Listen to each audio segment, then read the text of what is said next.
Louez l'Éternel, serviteurs de l'Éternel, louez. Louez le nom de l'Éternel. Que le nom de l'Éternel soit béni, dès maintenant et à jamais. Du lever du soleil jusqu'au couchant, que le nom de l'Éternel soit célébré.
Jésus, le Fils de Dieu qui nous a été envoyé, est mort pour nous délivrer du péché.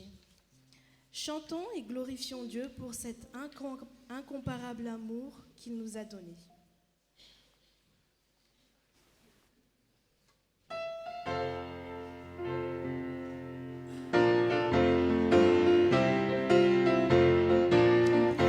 Nous voyons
fidèle, tiens-nous cachés sous ton aile, loin du péché, et reste près de nous quand nous sommes dans le danger.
Seigneur, merci pour ton amour, merci d'être le guide de ma vie.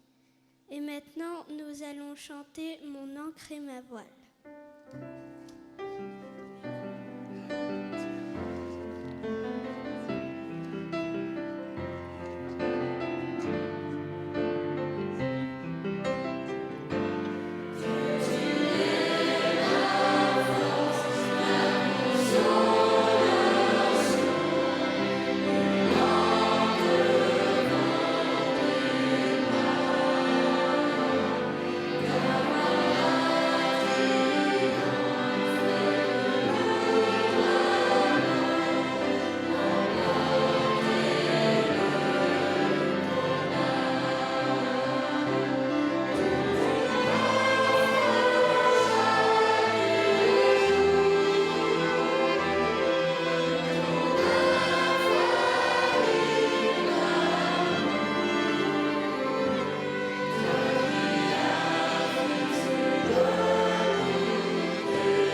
Je vous invite à prier.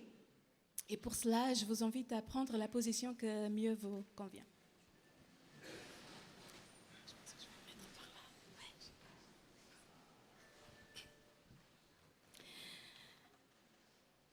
Notre Dieu, notre Père, nous te remercions pour ta présence ce matin.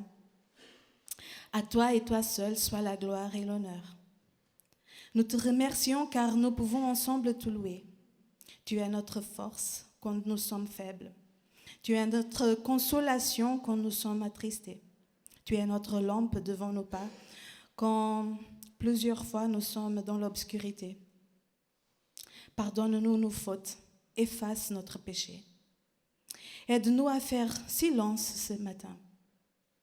Ce silence qui nous permet de mieux t'entendre. Ce silence qui nous met en face de nous-mêmes. Aide-nous à faire silence face au bruit de la vie, face aux problèmes. Vide-nous de tout le brouillard intérieur, de tout le bruit qui nous éloigne de toi. Change nos actions, nos paroles, car notre désir, c'est de te ressembler davantage et d'accomplir ta volonté. Protège notre pensée, protège notre cœur, afin que le message qui nous sera délivré ce matin tombe dans un terrain favorable et qu'il puisse donner du bon fruit. C'est au nom de Jésus que nous t'en prions. Amen.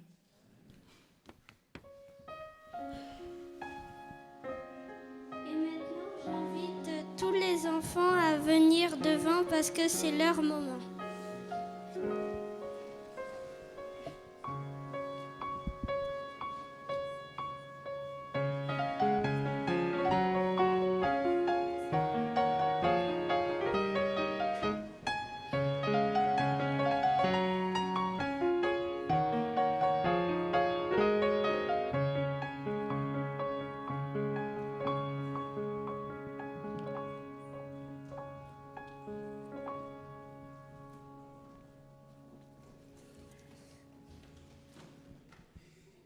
Bonjour les enfants. Bonjour les grands. Comment allez-vous ce matin? Moi aussi, je vais bien et je suis contente de vous retrouver à nouveau. Et ce matin, je vais vous raconter une histoire, les enfants. C'est une histoire qui parle de la volonté de Dieu. Accomplir la volonté de Dieu. Vous devez sûrement vous demander, est-ce qu'on peut raconter une histoire qui parle de la volonté de Dieu? Bien sûr, les enfants. Est-ce que vous connaissez l'histoire de Saul, Saul de Tarse? Saul de Tarse était un jeune homme à l'époque, qui pensait réellement faire la volonté de Dieu en attrapant, en mettant en prison les chrétiens. Il pensait que c'était une bonne chose et que Dieu était d'accord. Vous voulez que je vous raconte cette histoire? Oui, d'accord. Alors l'histoire commence par l'arrivée d'une grande foule bruyante, traînant un homme, un chrétien nommé Étienne. Il le traîne à l'extérieur de la ville pour le lapider, c'est-à-dire le lapider. Vous savez ce que ça veut dire? Le jeter des pierres. Oui, lui jeter des pierres. C'est pas gentil, hein. Vous êtes d'accord que c'est pas une bonne chose, hein, n'est-ce pas? Et pourtant là, un jeune homme nommé Saul approuvait et gardait même les vêtements de ceux qui faisaient mourir ce pauvre monsieur. À l'époque, Saul était convaincu que Dieu approuvait ce qui est en train de se passer. À votre avis, pourquoi il pensait cela? Parce qu'il y avait des gens qui lui avaient dit que c'était ça la volonté de Dieu. Sûrement. Saul était un jeune homme plein de zèle pour Dieu. Il aimait vraiment Dieu. Il pensait vraiment faire plaisir à Dieu. en capturant et en mettant en prison tous les chrétiens qu'il rencontrait. Mais ce n'est pas une bonne chose. Pourquoi ? Parce que Saul avait une fausse connaissance de Dieu. Il faut dire que Saul avait eu une éducation très religieuse, attachée aux coutumes et aux traditions juives. Il était fils d'un pharisien et élève d'un très grand maître rabbin nommé Gamaliel. Son éducation l'a emmené à croire que tous ceux qui suivaient le Seigneur Jésus, ce Jésus de Nazareth, étaient contre la religion juive et donc contre la volonté de Dieu.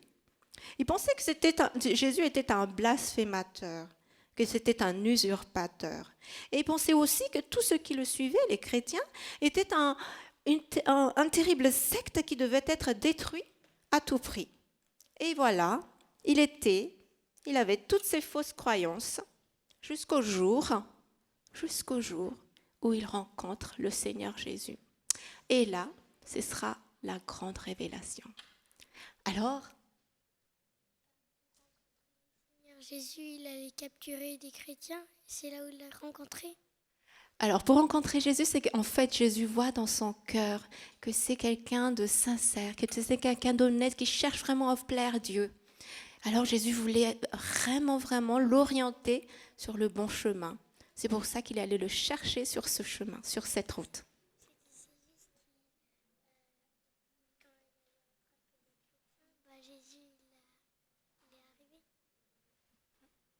Quand il est attrapé des chrétiens, Jésus, il est arrivé, c'est ça ? Oui, voilà, Jésus est arrivé. Alors, un jour, les enfants, Saul a reçu une lettre d'un grand prêtre, c'est-à-dire un chef religieux, pour l'envoyer dans une ville nommée Damas. Il avait pour mission encore une fois, d'arrêter et de ramener à Jérusalem tous les chrétiens de Damas pour être punis. Mais sur la route, Saul a fait une grande rencontre. Cette rencontre va complètement bouleverser sa vie. C'était Jésus. Comme il était en chemin et qu'il approchait de Damas, tout à coup, une lumière qui venait du ciel resplendit autour de lui. Il tomba par terre et entendit une voix lui dire « Saul, Saul, pourquoi me persécutes-tu » C'était Jésus ? Oui, tout à fait, c'était Jésus. Alors, le Seigneur lui dit « Saul, Saul, pourquoi me persécutes-tu » Il répondit, mais il ne le savait pas encore que c'était Jésus. Donc, il pose la question « Qui es-tu, Seigneur » Et le Seigneur lui dit « Moi, je suis Jésus, celui que tu persécutes. Lève-toi, entre dans la ville et on te dira ce que tu dois faire. »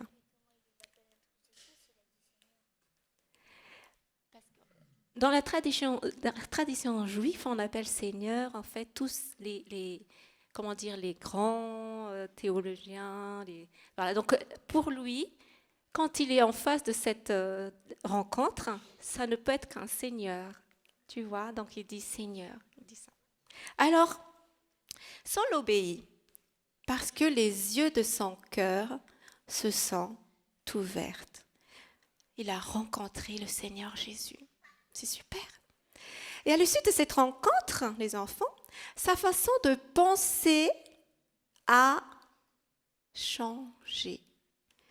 Toute sa réalité s'est avérée être fausse, et spécialement concernant la réalité qu'il a sur Dieu.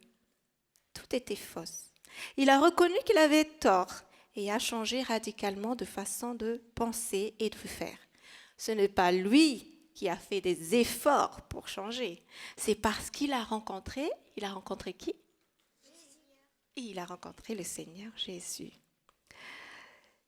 Et c'est la rencontre avec la personne de Jésus qui a permis qu'il a changé. C'est Jésus il était tout content. C'est Jésus qui a fait le changement et la transformation dans son cœur. Mais oui, mais il ne savait pas qu'il était méchant. Il pensait qu'il fait la volonté de Dieu. Il ne le savait pas. Il croyait que c'était des choses bien. Jésus n'était pas fâché contre lui parce qu'il ne savait pas. Jésus, justement, voulait lui montrer le bon chemin, la vérité. Il a découvert qu'il faisait des choses mal. C'est tout à fait ça. Et pour découvrir qu'on fait des mauvaises choses, qu'est-ce qu'il faut? Il faut rencontrer qui? Il faut rencontrer le Seigneur. C'est lui qui nous montre. C'est comme le miroir. Il nous montre notre état. Et quand Saul il réalise qu'il était dans l'erreur, il reconnut d'abord qu'il était dans l'erreur. Il s'est soumis à la volonté du Seigneur Jésus. Il s'est soumis à la volonté et à la vérité de Dieu, qui est Jésus, et ce que Jésus fait et a fait pour lui. Alors, cette rencontre a transformé la vie de Saul, lui qui combattait l'enseignement du Seigneur Jésus, est devenu celui qui témoigne avec force de la grâce et de l'évangile de Jésus-Christ. Lui qui pensait que les chrétiens, ils étaient des sectes, des terribles sectes, est devenu un frère chrétien zélé pour témoigner de Jésus-Christ. Désormais, sa volonté n'est plus à l'opposé de la volonté du Seigneur. Non, il a fait sienne la volonté de Dieu, car il a réellement rencontré le Seigneur sur cette fin. Non, quand même pas. C'est grâce à Seigneur Jésus qu'il a pu être gentil. Tout à fait. C'est grâce au Seigneur Jésus qu'il est devenu gentil. Mais pas par lui-même. Lui, il a reconnu que ce n'était pas une bonne chose qu'il faisait. C'est la rencontre qui a permis qu'il reconnaisse tout ça. Mais quand son cœur était touché par cette rencontre, là, le Seigneur pouvait faire le travail de transformation, de changement et faire sa volonté.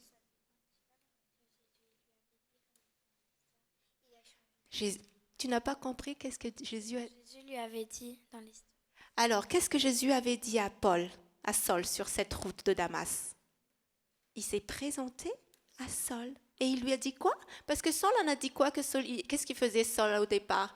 Il tuait les chrétiens. Et voilà, il persécutait les chrétiens. Les chrétiens, c'est qui ces gens? C'est des gens qui ont donné leur cœur à Jésus et qui croient en Dieu. Alors Paul, comme il persécutait ces chrétiens qui ont donné leur cœur à Jésus, c'est comme s'il persécutait qui? Dieu. C'est comme s'il persécutait Jésus, puisque ces gens, ils suivaient Jésus de leur cœur, de tout leur cœur. C'est pour ça que Jésus s'est présenté à lui en disant « Non, Saul, tu as tort. C'est moi que tu persécutes. Tu penses me faire plaisir et faire la volonté de Dieu, mais au contraire, tu me persécutes. » C'est là la rencontre. Vous comprenez maintenant?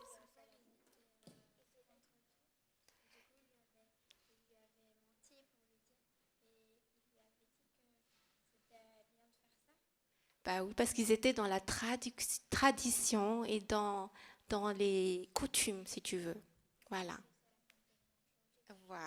tout à fait. Donc, je disais que cette rencontre a transformé la vie de Saul, lui qui combattait l'enseignement de Jésus est devenu celui qui témoigne avec force de la grâce et de l'évangile de Jésus-Christ. Il était devenu aveugle par rapport à la lumière, mais qu'est-ce qui s'est passé après? Voilà, Dieu lui a redonné le vue. Il y avait des écailles qui tombaient.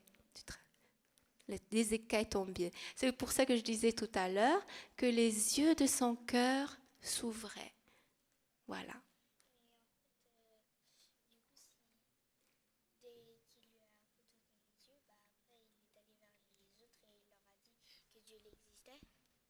il est allé vers les autres et il a dit que Dieu existait. Voilà, dès que les yeux de son cœur se sont ouverts, dans tous les sens du terme, qu'est-ce qu'il faisait? Il s'est fait baptiser et là, il est allé témoigner de qui est Jésus-Christ, ce Seigneur, ce Sauveur, le Messie, le Fils de Dieu. Voilà, pour que les autres se répandent aussi. C'est ça l'histoire. Donc finalement, l'histoire de Saul nous permet de voir qu'on peut bien penser faire la volonté du Seigneur, mais finalement, si on ne fait pas, on n'a pas cette rencontre, on peut taper à côté. Et donc, il a fait sienne la volonté de Dieu, car il l'a réellement rencontré. Moi, ce que j'ai envie de vous dire ce matin, c'est surtout que je prie le Seigneur pour que nous puissions, nous aussi, avoir cette rencontre. Vous avez envie d'avoir cette rencontre avec le Seigneur, bien sûr. Et je prie donc le Seigneur pour que nous aussi, nous puissions avoir cette rencontre, pas seulement une fois, mais quotidienne. Ben oui, tous les jours.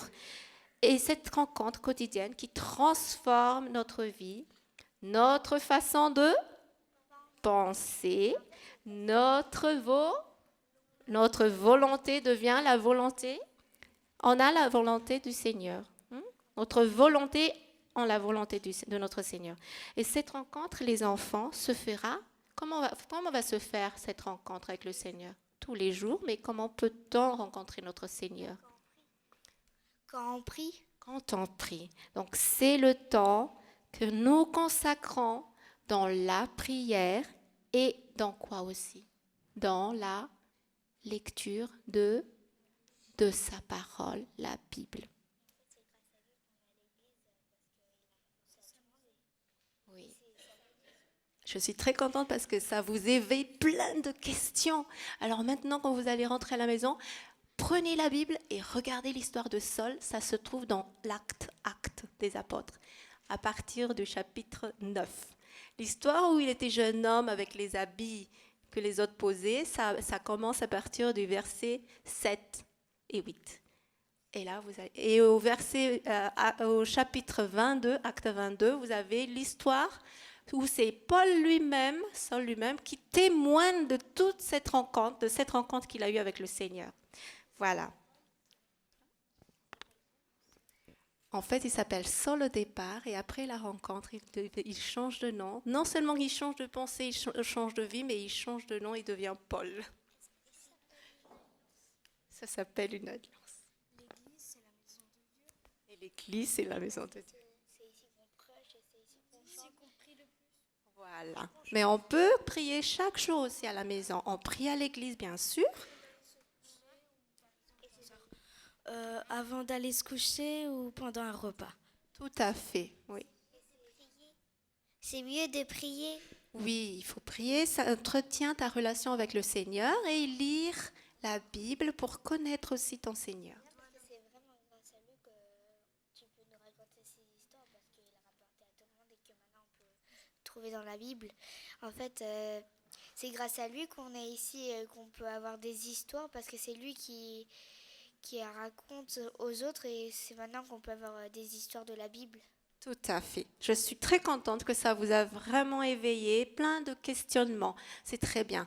Alors, prenez la Bible à la maison, prenez le temps de prier, rencontre votre Seigneur et puis il se révélera. Cherche-le de tout votre cœur et il se révélera à vous. Amen. On doit aussi être reconnaissant et remercier Dieu pour tout ce qu'il nous donne et ce que le Seigneur Jésus a fait pour nous. D'accord? C'est bien. Voilà, notre petite histoire est terminée. Merci pour toutes vos petites questions. Alors, bon sabbat, vous pouvez rejoindre vos parents.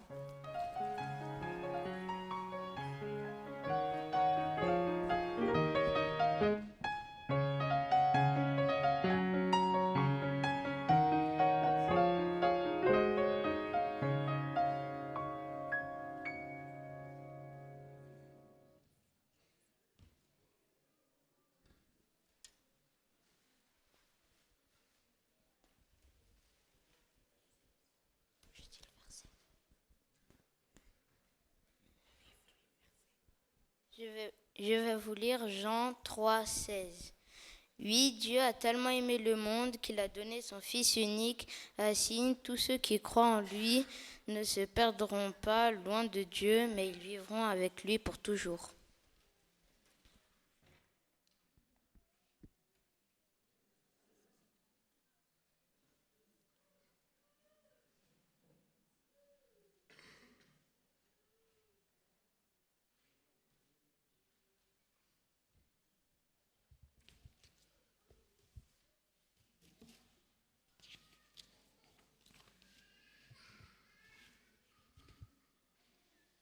Chers frères et sœurs, chers amis, chers visiteurs, ce matin, je voudrais réfléchir avec vous sur la volonté de Dieu.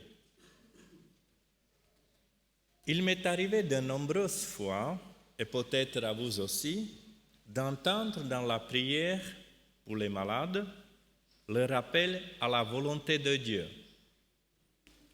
Seigneur, nous te prions pour la guérison, mais que ta volonté soit faite. Et si la personne pour laquelle on prie n'est pas guérie, on conclut que c'était la volonté de Dieu. Dieu a voulu ainsi. Je me pose la question, quelle est la volonté de Dieu? Je vous invite de vous tourner avec moi dans l'évangile de Jean, qui parle de la volonté de Dieu à nombreuses reprises, à plusieurs reprises. Nous réfléchirons sur la volonté de Dieu à partir du récit qui se trouve dans le chapitre 5, au verset 1. Je vous invite à suivre ce récit avec moi. Ce récit parle de la guérison d'un homme qui était paralysé.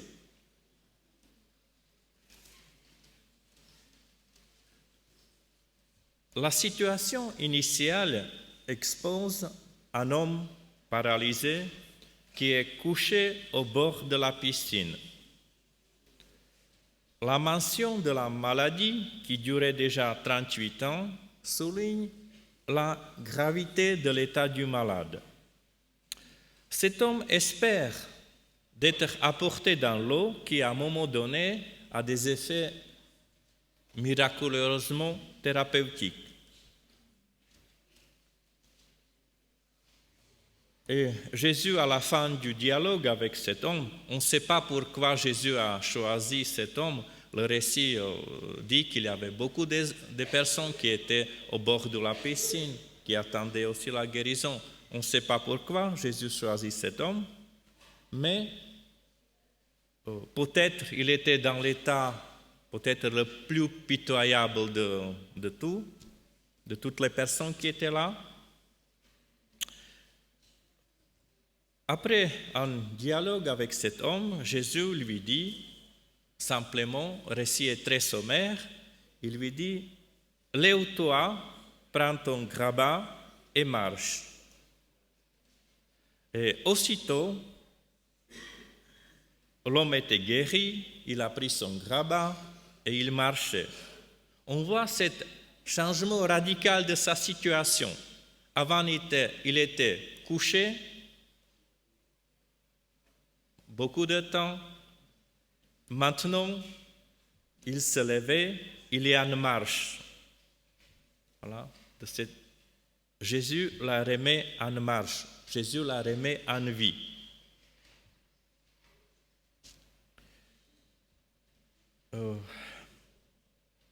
Cette situation et cet récit, cette guérison est suivie par une controverse. Comme vous pourriez constater dans le texte, il est dit que Jésus le fait le jour du sabbat. Il y avait des autorités religieuses qui n'aimaient pas, qui n'ont pas apprécié, que pour eux ce n'était pas acceptable. Donc il y a une controverse qui se déclenche. Mais cette controverse, elle a une place très importante parce qu'elle permet un approfondissement interprétatif du récit de miracle. C'est en effet dans cette controverse que le lecteur trouvera la clé pour comprendre la signification du miracle. Donc c'est à partir du verset 19, Jésus donne une explication, une réponse à ses interlocuteurs qui l'ont accusé de des choses qu'il n'a pas fait bien. Donc à partir du verset 19, Jésus donne une réponse et on lit. Jésus reprit la parole et leur dit, en vérité, je vous le dis, le Fils ne peut rien faire de lui-même, mais seulement ce qu'il voit faire au Père. Car ce que fait le Père, le Fils le fait pareillement. Donc Jésus, dans son agir, il s'inspire de qui? De son Père. Vous savez, ceux que vous avez les enfants ou avez élevé les enfants, vous savez comment les enfants imitent leurs parents. Donc Jésus imite son Père dans ce qu'il fait. Il ne fait rien d'autre que ce qu'il voit chez son Père. Au verset 20, il est dit, « C'est que le Père aime le Fils, qu'il lui montre tout ce qu'il fait. » De nouveau, cette idée est soulignée que Jésus est le porteur de l'agir de Dieu. À l'origine de l'agir de Jésus, c'est son Père. Et plus loin, il est dit, « Le Père confie au Fils le faire. » Et ce faire, il est précisé au verset 21. De quoi s'agit-il? Au verset 21, comme le Père en effet relève les morts et les fait vivre, le Fils lui aussi le fait vivre qu'il veut. Donc il s'agit de faire vivre.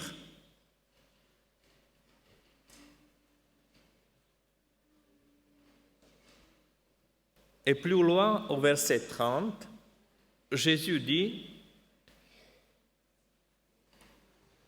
Je ne cherche pas ma propre volonté, mais la volonté de celui qui m'a envoyé. » Donc, si nous regardons toutes ces idées, la suite de ces idées, elles veulent nous dire qu'en guérissant cet homme paralysé, Jésus accomplit la volonté de Dieu. Et cette volonté est le faire vivre. Il est intéressant de remarquer que dans le contexte proche, au chapitre 4, le chapitre qui précède et le chapitre qui suit, le chapitre 4 et le chapitre 16, Jésus se réfère à la volonté de Dieu. On a une séquence sur la volonté de Dieu. Au chapitre 4, verset 34, Jésus dit, « Ma nourriture, c'est de faire la volonté de celui qui m'a envoyé et d'accomplir son œuvre. » Faire la volonté et d'accomplir son œuvre. Et si on lit ce que suit, il s'agit de l'accomplir l'œuvre du salut, de la rédemption. Donc la volonté de Dieu est associée avec le salut. En grec, le salut utilise le même mot comme pour la guérison, rétablissement. Au chapitre 6, dans ce fameux discours sur le pain de vie, on lit au verset 38 et 40, chapitre 16, versets 38 et 40, « Car je suis descendu du ciel pour faire non pas ma propre volonté, mais la volonté de celui qui m'a envoyé. Or, la volonté de celui qui m'a envoyé, c'est que je ne perde aucun de ceux qu'il m'a donnés, mais que je les ressuscite au dernier jour.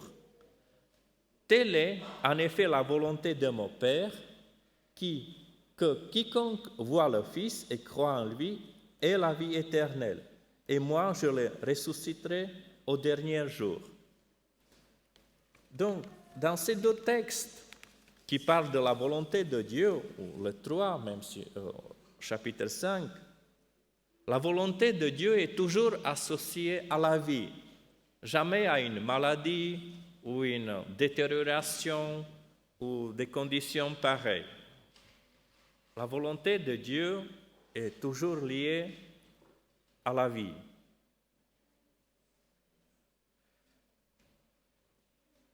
L'évangile de Jean, elle peut se résumer en 2 ou 3 phrases, tout l'évangile de Jean.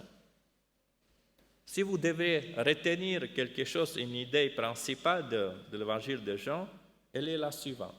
Jésus est l'envoyé de Dieu. Sa mission est d'apporter la véritable vie que Dieu veut offrir à tout être humain.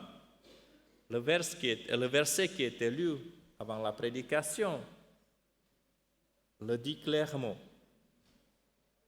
Dieu veut offrir à toute la vie, à tout être humain. Peut-être vous l'aviez remarqué, dans l'évangile de Jean, les miracles de Jésus sont appelés des signes. On ne trouve nulle part cette désignation dans les synoptiques, dans les autres évangiles, comme des signes, mais Jean les rappelle les signes. Et Jean retient tout particulièrement 7 miracles. Elles vont de chapitre 2, qui parle de transformation de l'eau en vin, guérison d'un fils d'un officier royal.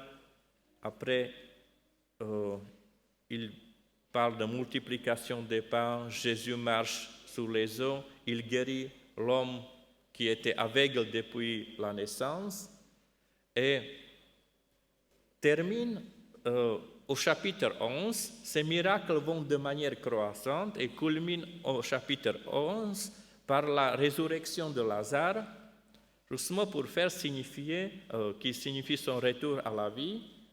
Et ces miracles, ces signes, ils renvoient à cette réalité, à cette l'œuvre de Dieu qui est son volonté et son agir est apporter la vie, donner, offrir la vie abondante, la vie pleine, la vie en abondance. Comme étudiant, j'ai travaillé comme beaucoup d'autres, comme vous êtes ici, les étudiants, ils sont encore là, même après la clôture. Comme étudiant, j'ai travaillé pour payer mes études. Et dans différents petits boulots que j'ai eu l'occasion de parler à mes collègues de Dieu. Je me souviens d'une situation où on a parlé de l'existence de Dieu. Mon collègue a avancé des arguments, par exemple comme que la théorie de l'évolution, il a exposé pourquoi il ne peut pas croire à l'existence de Dieu. Il a d'abord évoqué, justement commencé par cette théorie d'évolution qui a bien montré qu'on n'a pas besoin de Dieu pour expliquer nos origines. Donc il a développé ses arguments, continué, mais tout d'un coup il s'est arrêté et quelques moments de silence. Et il m'a dit, j'avais une petite sœur qui est décédée d'une leucémie à l'âge de 8 ans. Et il m'a dit que c'est ça la raison pourquoi il ne peut pas accepter l'existence de Dieu. Je me souviens encore à une infirmière qui a travaillé dans une unité d'oncologie pédiatrique. Elle m'a dit qu'elle a quitté son travail. Elle ne pouvait plus voir mourir les enfants. Mais elle m'a dit qu'elle a quitté aussi sa foi en Dieu. Car ce qu'elle voyait quotidiennement, pour elle, ce n'était pas compatible avec l'existence de Dieu. L'évangile de Jean nous invite à considérer cette réalité de la fragilité de l'existence humaine autrement. Un cancer, une maladie, un accident de voiture ou même la mort d'une personne âgée, ce n'est pas la volonté de Dieu. Ce n'est pas le projet de Dieu pour l'humanité. Quand on prie pour la guérison et la personne pour laquelle on prie n'est pas guérie, j'avoue que j'ai difficulté à croire que c'est la volonté de Dieu.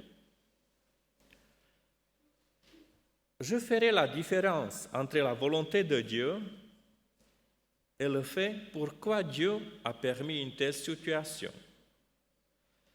Mais au lieu de considérer cela comme la volonté de Dieu, je préfère humblement reconnaître que je ne sais pas pourquoi. Je ne comprends pas pourquoi. Mais Seigneur, je te fais confiance, même si je maintenant ne comprends pas, si je ne comprends pas. Seigneur, je te fais confiance qu'un jour tu auras ton dernier mot, parce que tu as dit que c'est ton projet, c'est le projet de vie que tu as pour l'humanité. Car je sais, Seigneur, une chose, que ta volonté absolue, qui est ta volonté absolue est offrir la vie éternelle. Quand Jean parle de la vie éternelle, il le situe à deux niveaux, comme la réalité à la fois présente et la réalité future. Jean 5, 24. Quand on regarde au verset 24, chapitre 5, vous remarquez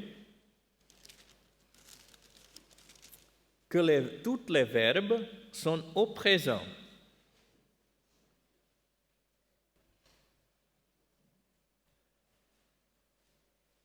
En vérité, je vous le dis, celui qui écoute ma parole et croit en celui qui m'a envoyé a la vie éternelle. Vous voyez, c'est au présent, ce n'est pas qu'il aura une fois après la mort la vie éternelle. Non, c'est au présent. Toutes les verbes sont au présent. Donc la vie éternelle peut être vécue ici et maintenant. Et Jean nous dit qu'elle consiste surtout dans le croire, celui qui croit et qui écoute ma parole, c'est-à-dire dans le croire, dans la rencontre avec le Christ, dans l'acceptation de sa parole, dans le croire qui signifie dans la relation proche et quotidienne avec Dieu. C'est cette vie avec Dieu qui fait la différence.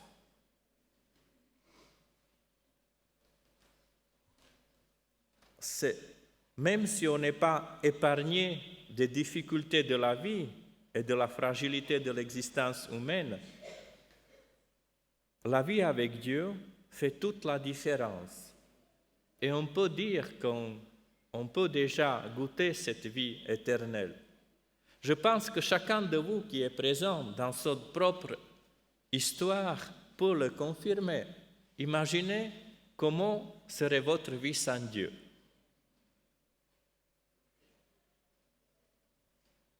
Donc c'est une réalité présente qu'on peut déjà vivre. La vie éternelle est aussi la réalité future. Jésus se réfère à la résurrection. Il parle les morts entendront la voix du Fils de Dieu, etc. Au chapitre 6, je le ressusciterai.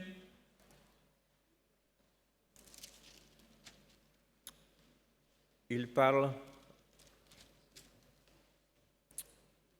celui qui voit Fils et croit en lui a la vie éternelle, et moi je le ressusciterai au dernier jour. Il y a une référence de la vie éternelle avec la résurrection au dernier jour.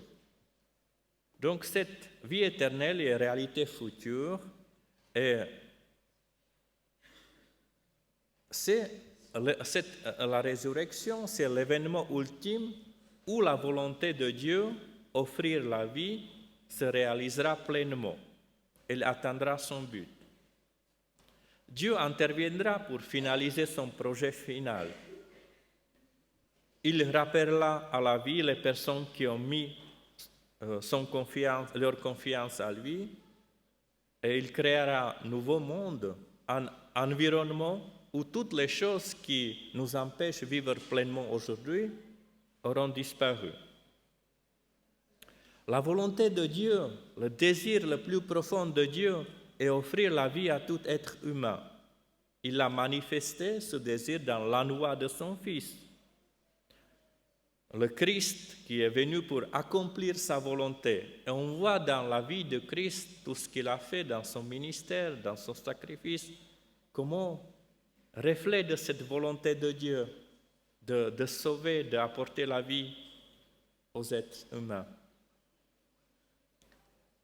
Mais ce texte de Jean, où il parle, qui présente Jésus comme le Fils, le Fils dit lui-même qu'il est venu faire la volonté de son Père et accomplir son œuvre, c'était la mission du Fils, ce texte nous interpelle.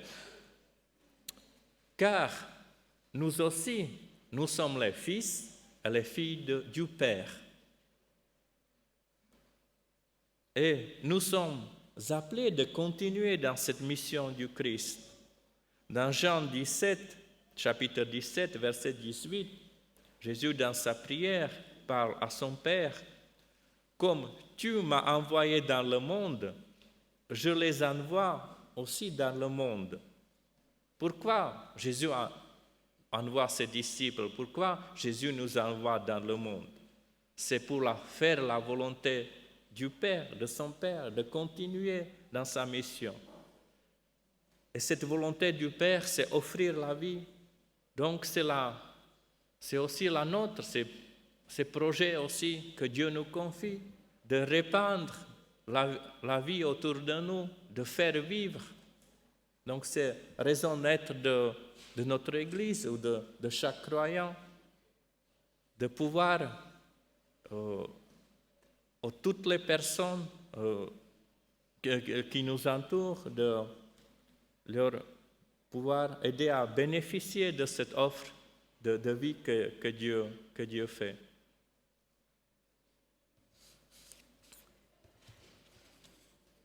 Le récit de guérison d'un homme paralysé nous montre quelle est la volonté de Dieu. Jésus remet en marche l'homme qui était couché 38 ans au sol. Il le remet en vie. Donc c'est ça la volonté de Dieu. Retour à la vie. La volonté de Dieu, c'est offrir la vie en abondance, une vie pleine. C'est aussi son projet pour notre vie. Comme Jésus a remis en marche, a relevé cet homme couché des années au sol, Jésus nous aussi nous relève, Dieu nous relève nous aussi, pour que nous puissions pleinement vivre. Et cette vie éternelle que la Bible qualifie comme éternelle, cette vie, on peut déjà vivre avec Dieu, déjà ici et maintenant, en attendant ce grand jour quand Dieu réalisera sa volonté pleinement. Amen.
C'était une partie de l'offrande que je voulais vous présenter ce matin avec cette méditation musicale. Mais je voudrais vous faire part d'une offrande qu'une femme a également fait dans la Bible, très courte, pour nous préparer justement à en faire de même. Comme Jésus était en Béthanie, dans la maison de Simon le lépreux, une femme entra pendant qu'il se trouvait à table. Elle tenait un vase d'albâtre qui renfermait un parfum de nard pur de grand prix. Elle brisa le vase et répandit le parfum sur la tête de Jésus. Belle action. Et à cette action, justement, des personnes vont se dire, mais c'est pas normal. Et Jésus va dire, laissez-la. Pourquoi lui faites-vous de la peine?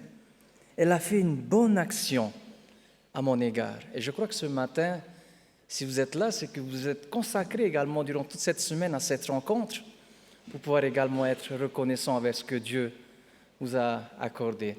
Que Dieu vous bénisse. J'invite les diacres à passer dans les rangs.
Notre Père, nous voulons te bénir pour ce moment auquel tu nous as donné le privilège de montrer notre reconnaissance envers toi. Merci pour ces dîmes et ces offrandes, Seigneur, qui pourront également contribuer à l'avancement de ton œuvre. Nous te bénissons, Seigneur, parce que tu es un Dieu riche en bonté, en fidélité. Et au-delà de cela, Seigneur, tu nous accordes ta grâce. Seigneur, nous te demandons de bénir tout ce moment que nous passons avec toi, car c'est en toi, Jésus, Seigneur, que nous te disons merci. Amen.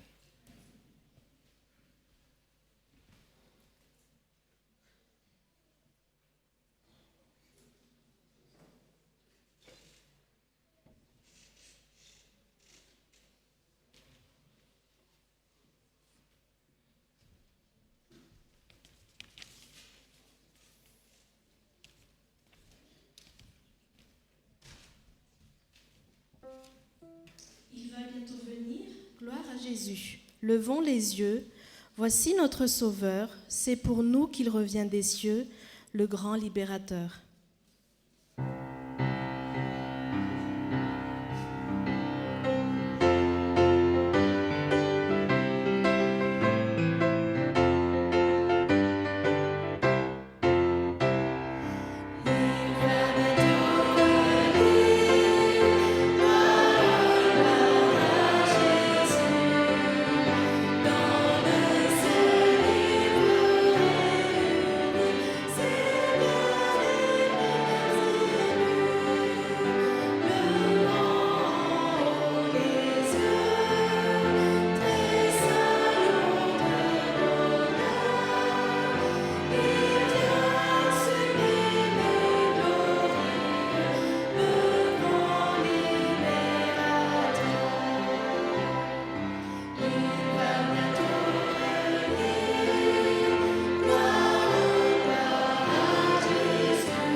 chantons ensemble et recevons la bénédiction du Seigneur.